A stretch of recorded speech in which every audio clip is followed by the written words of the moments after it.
Good morning.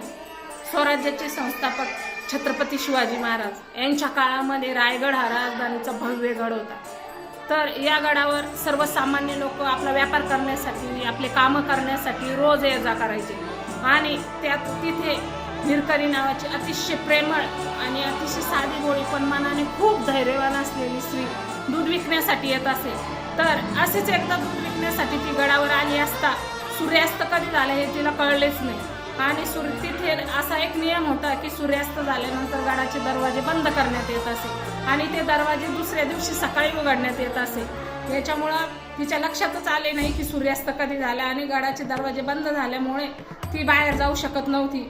तर तिने सर्व सैनिकांना खूप विनंती केली की गडाचे दरवाजे उघडा, गडाचे दरवाजे उघडा, कारण तिचं छोटंसं बाळ आहे ना ते घरी होतं आणि तिचे सगळं मन त्या बाळाजवळ लागलं होतं, कारण त्या बाळाला सांभाळायला घरी कोणीच नव्हतं। त्यामुळं ते सैनिक